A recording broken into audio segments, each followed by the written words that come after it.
Ryan, how costly is the injury to Cam Brown for you?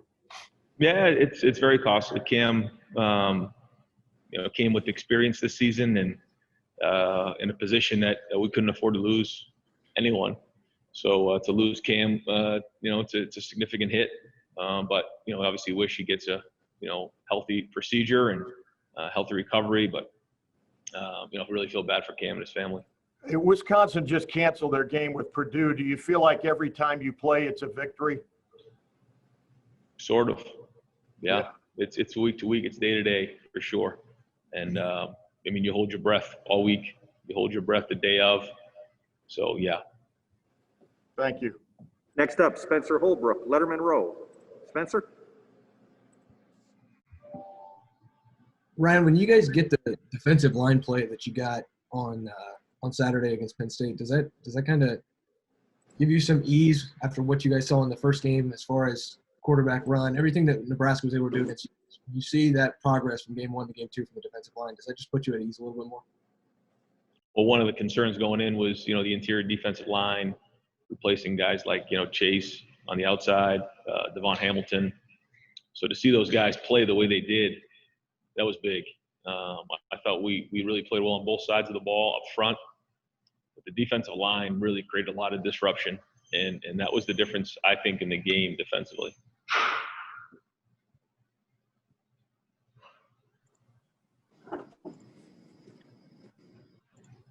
All right, we'll go next to Austin Ward from Letterman Row. Austin. Ryan, when you watched the film on Saturday night, and we know it was a comfortable win, was there anything that you liked more than you thought leaving the field, or disliked more than you thought? I thought the physicality of watching it and how hard we played was excellent. Even more so watching the film, I thought, that our running backs ran hard. I thought, on defense, we ran to the ball, we tackled, we hit hard. Our defensive line created a lot of disruption. So that was really good. There's just some things that we need to clean up, just some silly penalties, the snap over our head on the 1-yard line, missed field goals, were just ridiculous. Those are chip shots. So there's some things in the special teams that we got to clean up for sure. And just some, different penalties here and there, a couple late hits, some were more egregious than others. And then, so I think when you look at that was kind of the coming off the film. That's what we recognized. That I feel like we've been talking about the potential for maybe some of those jet sweeps when Justin's under center and getting, whether it's Garrett or anybody else involved for over a year or so. What is it about that scheme, that play that you like, and what threat does that add to the offense? Well, it gives us a perimeter run. JK was a little bit different back. And so this gives us a way to get the ball in the perimeter a little bit more. We used it with Paris Campbell a bunch a couple years ago. Garrett and Chris really have great speed to get the ball in the perimeter. And it's a great way to get it out there. But it only works at the tight ends and Chris comes down and cracks that safety. So the perimeter blocking is critical. Just gives us a different element, way to make the defense defend the entire field. Thanks, Ryan. Next up, Steve Hellwagon from 24/7 Sports. Hey, Coach. Your defense did an outstanding job in the first half, 75 yards total offense, but it looked like 250 in the second half and 3 75-yard touchdown drives for Penn State. I don't know. I don't know that there's one-size-fits-all solution to what was the difference. It seemed like you guys were playing with a lead and maybe content to let them take some underneath stuff. But what was maybe different about what Penn State was able to do to you guys in the second half? I think really the two big catches by Dotson, really Sean was right there on both of those plays. The kid just made a tremendous play, and that was a bunch of offense. I don't know, maybe 75 yards or something like that. I think that was really the biggest thing. They did hit some passes, and like you said, as it got later on, we started to soften up a little bit and kind of keep us in front of us. And they had some big plays. They made some plays, and that was good. They made a couple passes, but I really think the biggest difference was those 2 long passes, and the kid just made 2 tremendous catches. If that doesn't happen, the numbers aren't as strong, I don't think. Have you guys had any kind of a audience with the Big Ten about what happened at the end of the half. It would seem the replay official in a situation like that ought to be able to grab a stopwatch and say that was 2.5 seconds and dispense with it. But I don't know what any kind of audience with them or conversation. Yeah, there was. You know, I don't really want to get into the details of it all, but yeah, I mean, apparently there was more than 2 seconds on the clock, which I still don't understand. I didn't really get into it very much, and I'm just going to move on. Yeah. Thanks. Yep. All righty, next up, we'll go to Bill Landis from The Athletic. Bill. Ryan, you guys started playing with two tight ends a little more last year than a team has done in the past, and it seems like that's the case this year, if not more. And it also seems like you're throwing more when you have two tight ends on the field. I was just wondering if that was an emphasis for you guys coming in, or maybe how you wanted to see that kind of package with two tight ends expand this year. Yeah, I mean, it's something we did last year, like you said. It's something that, you know, we look at and try to figure out, you know, what gives us the best opportunity to move the ball. And it could be with two tight ends. It could be with three wide receivers. And it kind of changes week in and week out. And, you know, I think having, you know, Rutgers and Luke on the field as two guys who have played a lot of football for us really helps us. I also think having Jameson on the field, having Jackson, Julian, those guys on the field gives us some big playability. So we just kind of look at it on a game-to-game basis, what gives us the best chance schematically, and then if that matches up with our personnel, then we go with it from there. And there's times in games where, you know, it's working and you just keep going with it. So if it isn't, we kind of pivot to another area, but it's kind of a week-to-week.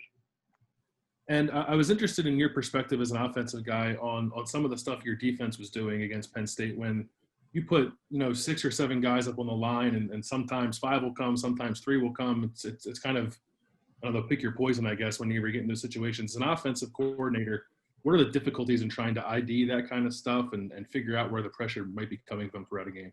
Yeah, I thought we did a good job of mixing that up. I think there's two things. Once there's spacing in terms of where the guys are aligned, and secondly, there's personnel.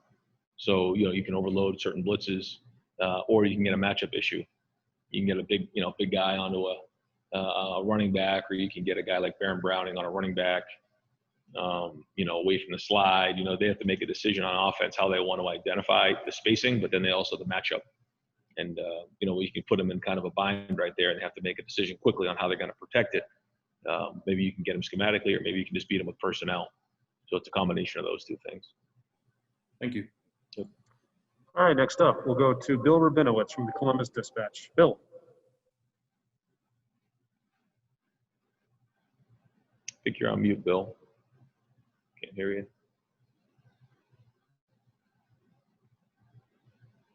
No. So go on to the next one, I think. All right, we'll come back to Bill. We'll go to Joey Kaufman from the Columbus Dispatch. Joey. Ryan, how different is your schedule this week with having today off with election day? And how did you guys kind of like reconfigure practice schedule for this week? Yeah, it's significantly different. We practiced yesterday, and today's off. So it's very different. That's kind of out of our routine, and we're just making it work. We really didn't do much on Sunday. We met, Mick ran them. We had our victory meal and get everybody out of here. You know, practice yesterday, had a good practice, really good practice, very spirited. And now the guys, you know, have today to catch their breath, and then we'll just come back with a normal Wednesday on Wednesday. And what did you think of having this day off in general across the country? I mean, it's the same for everybody across the board. So yeah, we just have to handle it better than Rutgers. But yeah, it is what it is. You know, I think just about all of our guys and coaches have already voted. So you know, it is what it is. But we're just going to handle it just, you know, hopefully better than our opponent. And back to Bill Rabinowitz from the Columbus Dispatch. Bill. Still can't hear him. No. That's all right. Just move on, he said.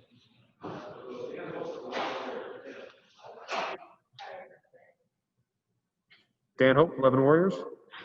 Hey, Ryan, you mentioned that, you know, you couldn't really afford to lose anyone at corner. So who are some of the guys behind Sean Wade and Sevyn Banks who you guys really need to step up right now?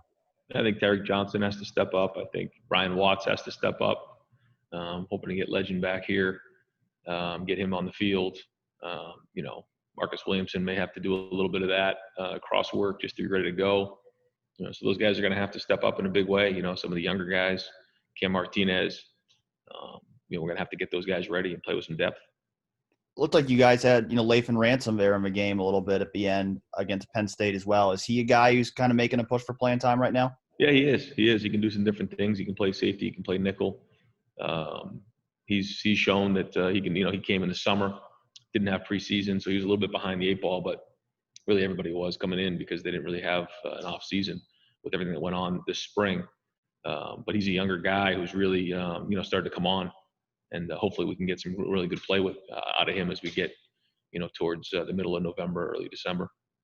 Thanks, Ryan. All right, we'll go next to Nathan Baird from Cleveland.com. Nathan. Ryan, you mentioned the missed chip shots. Do you expect to be without Blake for a while? And is Jake Seibert an option at all for that spot? Yeah, I don't know exactly how long it's going to be with Blake. If he'll be ready tomorrow or it's kind of a day-to-day thing. But yeah, Jake's definitely an option. He came here for a reason, and especially now with the rule where this year really doesn't count, he's definitely an option. And same with Luke Farrell. Do you expect that to be a long-term situation? And what does it mean, even though you've got other capable tight ends, to maybe if he has to come out of that rotation even for a short amount of time? Yeah, I know we had a good room there, a lot of depth. So if Luke's not able to go, then we have guys who are capable right behind him. All right, we'll go next to Dave Biddle from 247 Sports. Dave.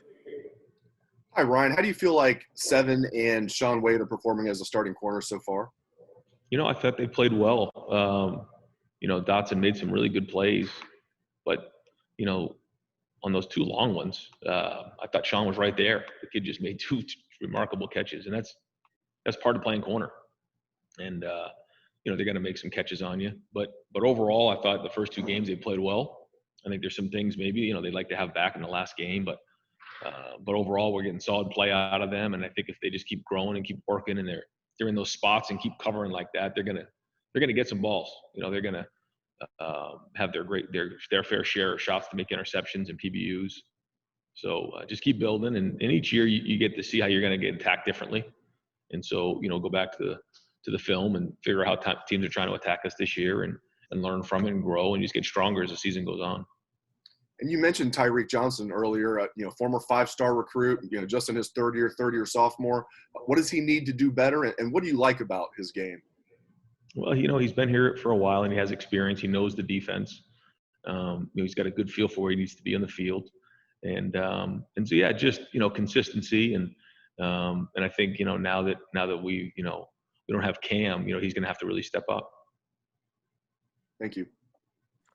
All right, next up is Doug Lemarese from Cleveland.com. Doug. Ryan, I don't know if this will be an easy one to answer. There are lots of great assistant coaches, and I assume most assistant coaches would like to be a head coach someday. But I also think there probably are some guys who are great assistants, and maybe they're better at that. There are some guys who are great head coaches and are maybe better head coaches than they were assistants. What is it? What's the difference? And what characteristics do you maybe see in guys of like, hey, this guy is a great assistant, but I see this in him that, man, I think he can be a great head coach. We know the job's different, but what are the key components that are different? That's a good question, Doug. It's probably a long answer. I think there are a lot of different styles probably of leadership in terms of being a head football coach. I think there are some guys who really aren't offense, really aren't defense. They just sort of manage the whole operation. They do a great job recruiting, and they coach the coaches. Then I think there's, the coach who really is, heavy on the offensive side. And then there's the coaches who are heavy on the defensive side. And I think the thing that no matter what you coach or how you do it, you have to understand how to motivate everybody in the building, how to show that you care about them, and have the strength to lead every day and multitask. And I think that's, communicating is critical. And I can't really say there's like one thing to say, well, that guy would be a great head coach, because certainly sometimes it's the situation, it's the circumstances for which, you're in. But hiring a good staff is critical. and certainly the culture that you building a vision, and then being able to see it through, and being strong, being able to handle adversity, and having a really good plan of where you want to go, being able to see around corners, and having confidence. Those are some of the things. They're not all of them, but without, being able to spend an hour talking about it, those are just, kind of a snapshot and some thoughts. Thank you, Ryan. Yep. All right, we will go next to Patrick Murphy, 247 Sports. Patrick. Ryan, you and Greg spent a few years together here, Shiano, that is. He talked about your relationship yesterday on his press conference, but I'm just curious, things you learned from him. Obviously, he spent time as a head coach before. What was your few years like when you were working with Greg? Yeah, first off, when we first got here, just a lot of respect for the way he went about his business every day. And then, when everything went down that summer, leading into, taking over for those first 3 games in the preseason, he was a huge help to me. Just a great resource, really helped me in terms of just navigating through that preseason in the first 3 games. So forever indebted for him for that. And then just watching the way he, really just coached the coaches. He, he's a relentless recruiter, really good communicator. Again, can see the issues that are coming down the road, can get out in front of things really well. And so, when you combine all those things, there's a lot to learn from there. And it's no surprise, you can already see, how well things are going at Rutgers, how, that team looks. And, I think he's going to build something really good there. I was going to follow up with that. Obviously, some transfers in at Rutgers, but a different team this year with him kind of leading things and how he's doing things. Is that what you're seeing? Yeah, I mean, when you look at the team, the first game, they beat Michigan State pretty soundly. So that's, significant right off the bat. And then when you watch them on both sides of the ball, they're playing hard. He's brought in some different talent in there, and they're playing, with some energy. They're playing tough, playing smart. So you can already see the impact that he and his staff are having. So, even this week, I mean, we got to make sure that we're on top of our game. This team would want nothing more than come in and, get this game into the fourth quarter. So we got to do a great job recognizing, the challenge that they provide in all 3 phases, and playing, as fast as we possibly can. We got to continue to play like we did in the Penn State game, physical, with energy, and fast. And the big message has been this week, how can we do things better? How can we practice better? How can we coach better? How can we teach better? How can we listen better? How can we protect ourselves from this virus better? How can we sleep better, eat better? Everything has to be better. If we want to be great, that's what we have to focus on. If we just want to be just another team, then just to continue to do what we're doing. But if we want to be great, we got to clean all these things up. We got to get better in all those areas. And if we add that all up at the end of the week, we'll keep growing to get better. So I went off on a tangent there, but that's some thoughts that are going through our head as we get into this week and we play Rutgers. But a big challenge with Greg and Rutgers coming in here. I appreciate it. Thank you. Yep, no problem. All right, next up, Tony Gerdeman, Buckeye Scoop. Tony.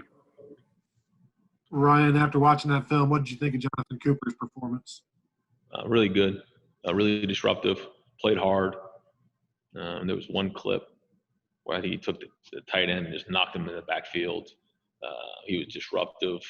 He played like a guy who was dying to play, a month ago that didn't have football. He played hungry, played with passion, and it was cool to see, somebody with the block O on his chest play as hard as he did, and that was really awesome. And it's such a big game for us. I'm proud of the way Coop played. Then I guess on the opposite end of that, what did you think of your red zone offense? Failed to score touchdowns 3 times in there. What kind of went wrong? Yeah, I thought we did some good things down there. I thought the big thing early on was getting those couple hard runs in there. Penn State does a good job in the red zone. We get the ball all the way down to the 1. The ball gets snapped over our head. And then we still find a way to score a touchdown during that time. That was like almost scoring twice. Then we score again, and we get to move back on a penalty. We missed the fade to Garrett, which broke my heart. So I mean, I think we did some really good things down there. Penn State's very good in the red zone. So overall, I thought it was good. I mean, I think if we make those couple chip shots, at the end of the game, you know, it was more about eating up the clock than it was trying to score. So, you know, was it perfect down there? No, but I thought it was good, and we can keep getting better down there. All right, next up, Craig Mertz from the Associated Press. Craig. Hi, Ryan. Just in general, you played in an empty stadium at home and on the road. Just your thoughts. Is there really a home field advantage in college football anymore? I think going on the road, there's just a lot of distractions now, probably more than ever, just because of how different it is to travel. There's just different things you have to go through. You know, the buses are all spread out. You know, the plane ride's a little bit different. Getting to the hotel, there's just not as much group activity. It's a lot really spread out in terms of your own rooms. You know, you dress in the hotel, locker rooms. So it's just very, very different, and it just changes your routine. Being on the field and playing in the game without a crowd is very, very different for sure. I don't think it's the same. But you know, they do pipe in a ton of noise. You know, I don't know. It's probably not, you know, the games I see on TV, you don't feel that, but you know, there's 90 decibels going on in the game. Sometimes it's louder than being in a stadium. It's very, very difficult to communicate. And I don't know, you know, if that really shows on during the game when you're watching it on TV, but trying to, you know, turn up to 90 decibels in your house and try to communicate with somebody with a mask on, it's virtually impossible. I mean, it's really hard. And then it's banging around in the stadium because there's no fans to absorb the sound. So it's still not easy, but it's very different than having, you know, 107,000 people in the stands. Can I just follow up, Ryan? Do you think they should reduce it? Is that 70 or 90? Is that too loud then for trying to communicate? Well, I think it's very hard. I think, you know, they limit the amount of people that are actually on headsets to graduate assistants and full-time coaches. So if you're trying to communicate to anybody other than that, and they have the crowd noise up to 90, the only time that the rule is it's at 70 when the center's over the ball. So any other time they can crank it up to 90, which is very, very hard to communicate. So, I mean, it is what it is. That's what was agreed upon, but it's a major challenge. All right, we will go now to Bill Rabinowitz from the Columbus Dispatch. Bill. Can you hear me now? I hope so. Yeah, we got you, brother. Thank you. Sorry. It's kind of a tough question for you to answer, I'm sure, and you maybe addressed it a couple questions ago. But the idea, I mean, Penn State we knew was going to be perhaps your toughest test. Obviously, you've got Michigan at the end. You've got Rutgers, a huge underdog. You've got a stretch here. How do you keep your guys from getting complacent and taking, you know, just taking a deep breath? I mean, how do you fight that? Well, it's what we want. And that is just, you know, do we want to be great? And if we do, then we have to bring it every week. And we know that, but it's just a matter of what do you want as a team? Do you just want to be average, or do you want to be great? Or do you want to be just pretty good? And if we're chasing greatness, if that's what we really want to be, then every day we should be going after this thing 100 miles an hour. And it doesn't matter who we're playing. It shouldn't matter. It's more about us. And that's what we're chasing right now. And we're not there. We're not close. So we got to prove it. And you know, it's all three phases. And hopefully we get close at some point. But right now we got a long way to go. And so every time we get out there on Saturday, it's an opportunity to show the nation that we're close to being great. But we're on a journey right now, and we're not great right now. So I think that's what we got to understand the challenges, and we got to keep chasing it. And one more question about the defensive line, particularly the interior guys and Tommy Togiai had 3 sacks, and obviously sacks are often a group effort. But what does he give you, especially considering that was a question mark coming into the year? Well, I mean, he's given us a lot already, a lot of play, a lot of disruption, a lot of tackles. I think he had 7 tackles in a game, 3 sacks. I mean, a lot of production. And then Haskell coming in and being able to play with some depth there has been huge. And I think that this group is a little bit different, you know. And we got a lot of guys who can play. And when Larry's sending in different guys and keeping them fresh and keeping that snap, you know, count in that 30, 40 range, it really shows. You know, we can roll fresh guys in there. And so, you know, we'll play as many guys that you know, we think have the opportunity to play at a championship level. And And so, yeah, I mean, Tommy's been big for us, and hopefully we can keep building on it. Thanks, Ryan. Yep. All right, got time for one more questioner. We'll go with Brendan Gulick from Buckeyes Now on Sports Illustrated. Brendan. Coach, I want to piggyback off something you talked about here earlier. A lot of differences with the travel. You referenced the busing situation, the planes, different hotel rooms, all that stuff. Are you comfortable now that you've gone through it and it's more than just seeing it on paper? Are you comfortable with what the Big Ten has put in place? And are you willing to share anything that, maybe you'd like to see even altered moving forward here? Well, I think we've done a really good job in-house of the testing and making sure that everybody who's in the travel party is tested. I think we've done a good job of de-densifying the buses, done a really good job on the planes. The flight personnel are not allowed to walk up and down the aisles. We have a lot of protocol in place there. I think we did a good job at the hotel. We were able to secure the entire hotel and really limit the exposure there. So when you start to go through all those things, I think we did as good a job as you could do. But it's just like anything else. If one person gets it and exposes others, that's where it can get out of hand. And we just cannot stop focusing on that. And we have to continue to assume that everybody on the team, every coach, every person has it. And if you continue to wear your mask, if you continue to distance yourself the best you can, it gives you the best chance. But, we test the game of, I think it's right before noon. And then, make sure that everybody in that travel party, everybody's going to be in that locker room at that moment right there, that night is negative. And that gives us peace of mind, obviously, moving forward. So we'll keep working, keep learning about it, and try to do the best we can. But it is day to day. You also talked about the team's desire to want to be great as opposed to be average, but that you still feel you have a long way to go. Can you enlighten us a bit on the general level of focus, the attention to detail? Are you pleased with where they are from that perspective? I thought the way we played on Saturday, it was excellent. I did. But just so many things that we need to grow upon, clean up. Some guys in there who really are doing it for the first time. And so there's so many opportunities. There's so much meat on the bone. And I thought we started off good yesterday, but it's got to continue through the end of the week. We just got to keep working to get better and just becoming pros at our craft. Taking meetings to the field and understanding that now as the season goes on, defenses and offenses and special teams, they're going to start adjusting. So, we have to change things up. And then with limited reps, we got to be able to put it on the field at a high level and then have competitive excellence. And so I think some guys are doing a little better job than others. And we'll just keep getting better and keep coaching. That's what this thing's all about. It's not about who's the best team at the beginning of the year. It's who's the best team at the end of the season. And so that's it.